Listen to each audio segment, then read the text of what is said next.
Bismillahirrahmanirrahim. Assalamualaikum warahmatullahi wabarakatuh. Izinkan saya memperkenalkan diri. Nama saya Syalia Zahroh sebagai perwakilan moderator dari kelompok 2 yang akan menjelaskan tentang materi bakterisida dari mata kuliah pengelolaan pestisida dengan dosen pengampu Bapak Efren Firmansyah SPMSI. Next.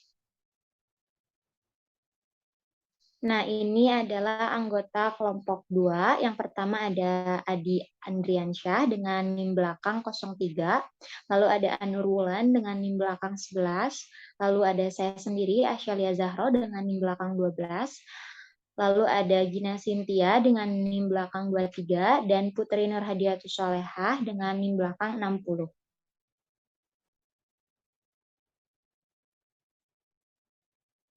Selanjutnya, latar belakang ini akan dipaparkan oleh Teh Anur. Mangga kepada Teh Anur. Latar belakang dari bakterisida. Nah, bakterisida ini berasal dari kata Latin, yaitu bakterium, lalu bahasa Yunani, bakteron. Nah, fungsi dari bakterisida adalah membunuh bakteri. Nah, bakterisida adalah salah satu jenis pestisida yang dibuat dan digunakan secara spesifik untuk mengendalikan penyakit pada tanaman yang disebabkan oleh bakteri. Bakterisida merupakan senyawa yang mengandung bahan aktif beracun yang dapat membunuh bakteri. Lalu ada sejarahnya, yaitu awal mula dari Bacillus thuringiensis itu ditemukan pertama kali tahun 1901 oleh Shigetane Ishiwata, yaitu seorang ahli biologi Jepang.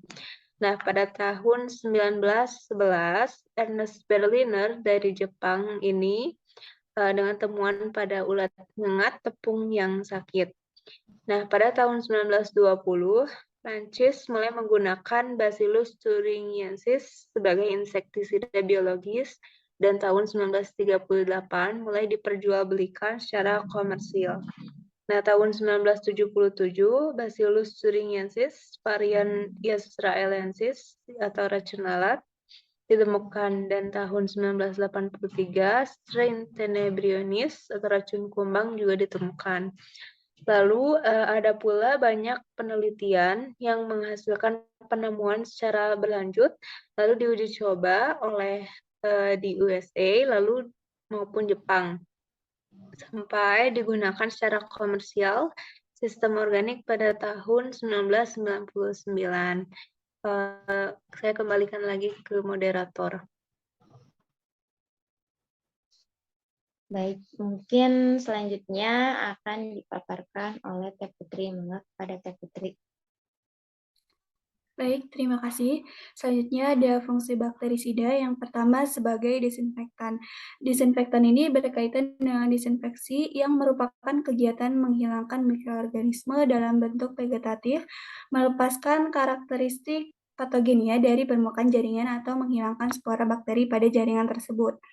Yang kedua ada sebagai antibiotik. Bakterisida yang sifatnya sebagai antibiotik ini biasanya mengandung bakteri atau mikroorganisme yang menguntungkan, sehingga dapat digunakan untuk melawan bakteri yang merugikan dalam kehidupan. Bakteri menguntungkan dalam bakterisida ini akan menekan pertumbuhan bakteri penyebab penyakit sehingga terjadi penurunan infeksi. Yang terakhir ada sebagai antiseptik. Bakterisida memiliki fungsi sebagai antiseptik karena substansi kimia yang diaplikasikan pada permukaan jaringan dapat digunakan untuk mencegah pertumbuhan mikroorganisme dengan cara menghalangi jalan masuknya atau merusak organ mikroorganisme yang melakukan kontak dengan jaringan yang telah dilapisi bakterisida. Bakterisida yang memiliki fungsi sebagai antiseptik disebut antibakterial yang dapat dipakai untuk melawan bakteri. Boleh next.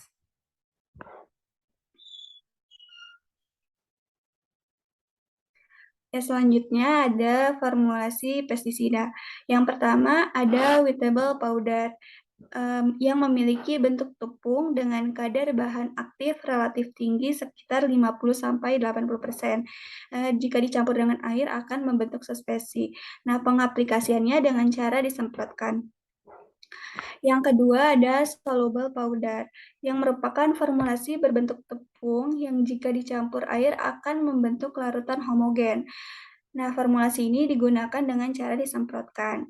Ya, selanjutnya ada butiran. Umumnya butiran ini merupakan formulasi siap pakai dengan konsentrasi bahan aktif yang rendah sekitar 2%. Kemudian formulasi ini digunakan dengan cara mesin penabur. Selanjutnya ada water dispersible granule yang berbentuk butiran, tetapi penggunaannya juga sangat berbeda. Formulasi WDG ini atau water dispersible granule ini harus diencerkan terlebih dahulu dengan air, kemudian cara pengaplikasiannya dengan cara disemprotkan. Selanjutnya ada soluble granule. Nah, soluble granule ini juga mirip dengan water dispersible granule yang harus diencerkan dalam air, kemudian disemprotkan juga dengan cara disemprotkan. Yang terakhir ada tepung hembus. Nah, merupakan jenis formulasi yang siap pakai atau tidak perlu dicampur dengan air. Nah, tepung hembus ini memiliki konsentrasi dengan bahan aktif rendah dengan 2%, kemudian digunakan dengan cara dihembuskan atau dusting. Selanjutnya dikembalikan kepada moderator. Mungkin selanjutnya dilanjut aja sama Teh Gina Cynthia, mangga. Baik, terima kasih atas kesempatannya. Selanjutnya, formulasi pestisida itu ada yang formulasi cair. Yang pertama, ada emulsifiable concentrate atau EC yang merupakan sediaan berbentuk pekatan atau konsentrat cair dengan kandungan bahan aktif yang cukup tinggi. Nah, oleh karena itu, konsentrat ini tuh berbasis minyak dan jika dicampur dengan air akan membentuk emulsi. Bersama dengan formulasi WP yang telah dijelaskan tadi, formulasi EC ini merupakan formulasi klasik yang paling banyak digunakan saat ini. Selanjutnya yang kedua ada water soluble concentrate yang merupakan formulasi yang mirip dengan EC, tetapi karena menggunakan sistem solvent berbasis air, maka konsentrat ini jika dicampur air tidak membentuk emulsi, melainkan akan membentuk larutan homogen. Umumnya formulasi ini digunakan dengan cara disemprotkan. Selanjutnya ada AS atau aqueous solution yang merupakan pekatan yang bisa dilarutkan dalam air. Pestisida yang diformulasi dalam bentuk AS ini umumnya berupa pestisida yang memiliki kelarutan tinggi dalam air. Pestisida yang diformulasi dalam bentuk ini digunakan dengan cara disemprotkan. Selanjutnya ada soluble liquid atau SL yang merupakan pekatan cair. Jika dicampur dengan air, maka pekatan ini akan membentuk larutan. Pestisida ini juga digunakan dengan cara disemprotkan. Lalu yang terakhir ada ultra low volume atau ULV yang merupakan sediaan khusus untuk penyemprotan dengan volume ultra rendah, yaitu volume semprot antara 1 sampai 5 liter per hektar.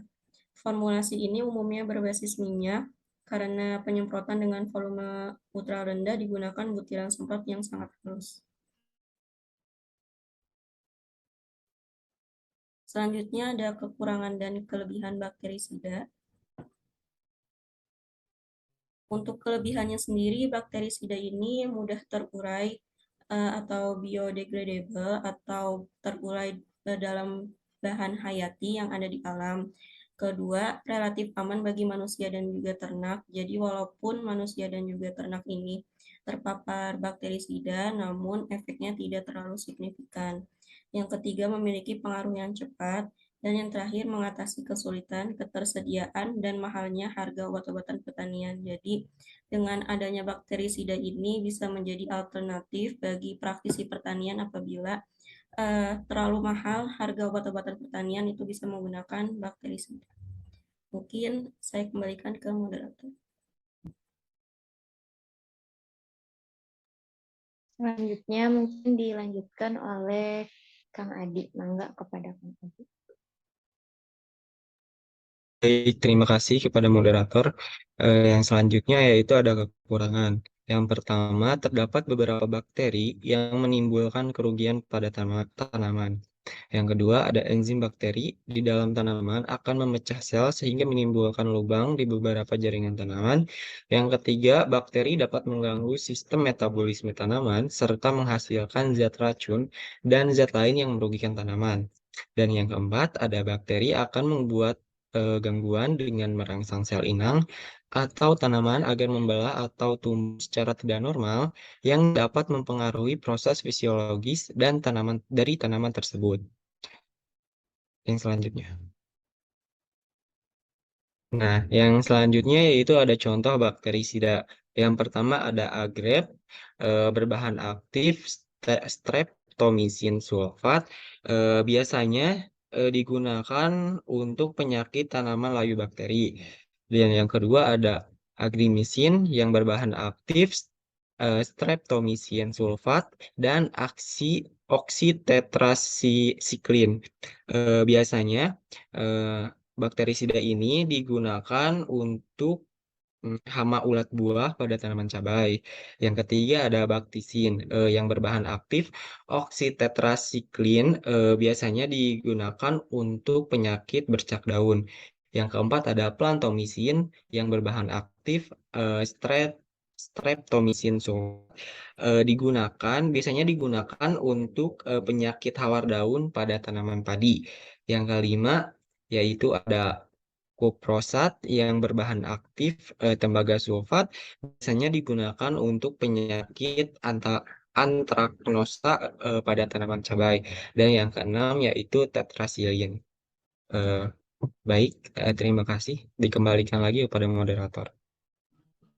Nah, lalu ini adalah contoh jurnal mengenai pengaruh aplikasi bakterisida berbahan aktif asam klorobromo isoyanurik 50% terhadap intensitas penyakit hawar daun bakteri dan produksi pada tanaman padi.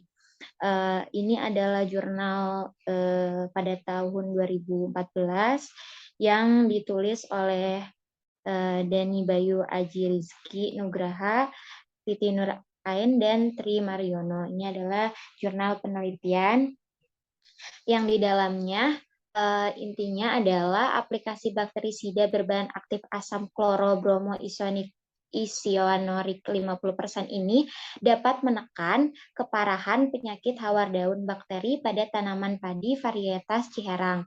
Tingkat konsentrasi bakteri. Nah, jadi inti dari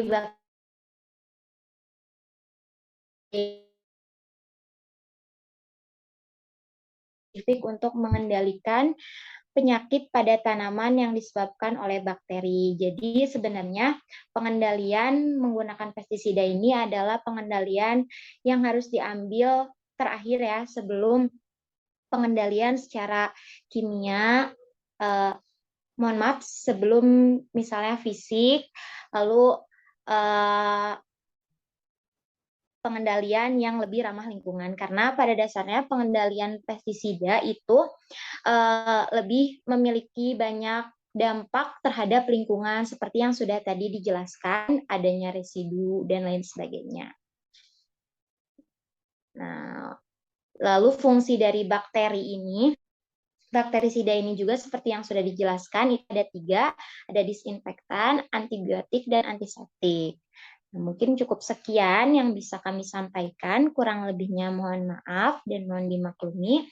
Wabillahi taufiq wal hidayah. Wassalamualaikum warahmatullahi wabarakatuh. Terima kasih.